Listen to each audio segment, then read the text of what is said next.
Have you ever had problems with your Honda generator not starting? I know I have, and I have taken this thing apart several times and I've uncovered a couple of issues with it. So I really haven't had any fuel related issues with this generator, but if you do, you simply, if you want to clean, there's a jet inside this bowl, one jet. So you would remove these two bolts and pull this air cleaner assembly off, remove the bowl to get access to that jet. And then I believe there's a couple of nuts that, actually no, you remove these two nuts and this whole carburetor assembly pulls off, and then you can get in there to clean that jet out.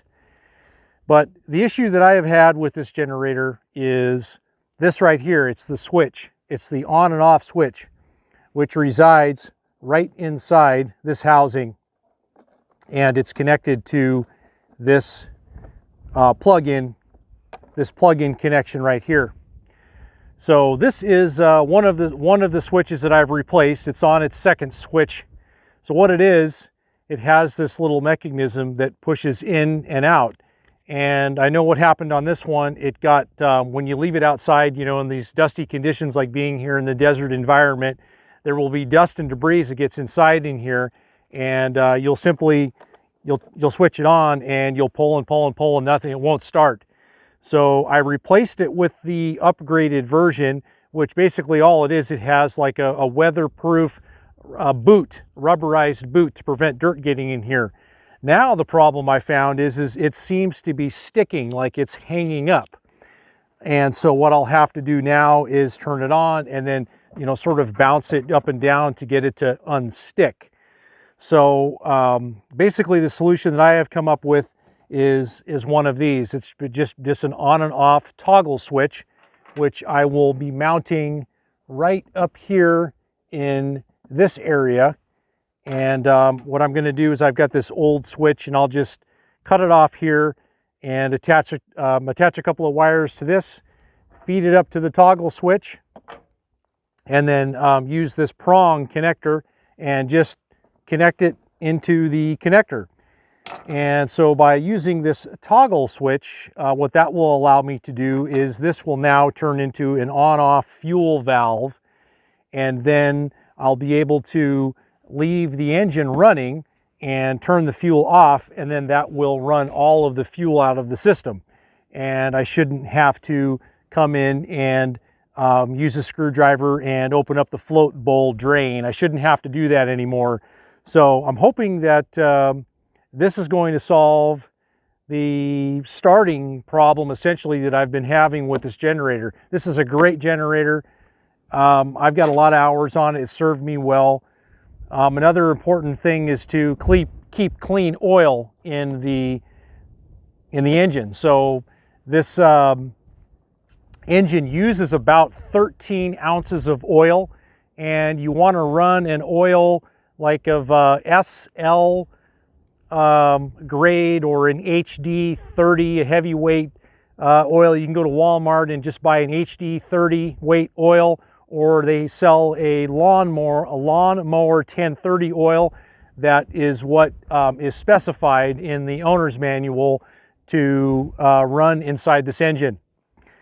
So other than that, I haven't had any other issues with this generator. So I hope that this little tip helps you, and I will show another clip with it finished. Okay, so here we go. Finished product. Installed the on and off switch.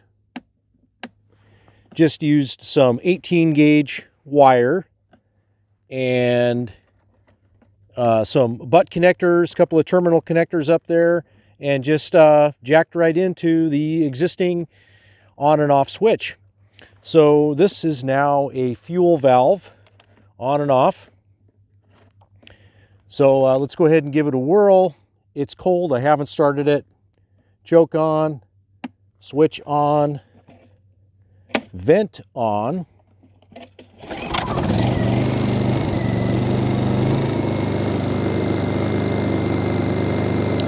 So now I can turn the fuel valve off and the engine still runs.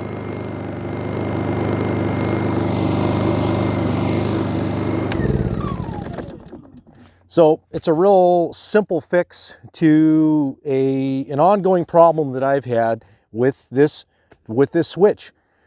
A couple of other things that I thought I would talk about while I'm on this, generator, the issue of it not starting. If you're not aware, there is a fuel filter inside the tank. There is one fuel filter inside the tank. It's kind of long. I have never had an issue with it plugging up or clogging up. I have had issues with the jet inside clogging up. It's got very, very small holes in it, and you have to take a small, paper clip or something and ream out those holes to clean that out.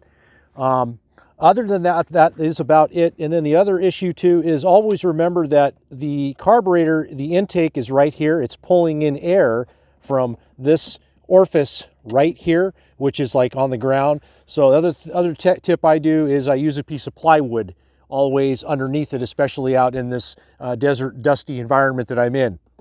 So other than that, I hope that this video helps you out a lot. We'll talk to you next time, and thank you for watching.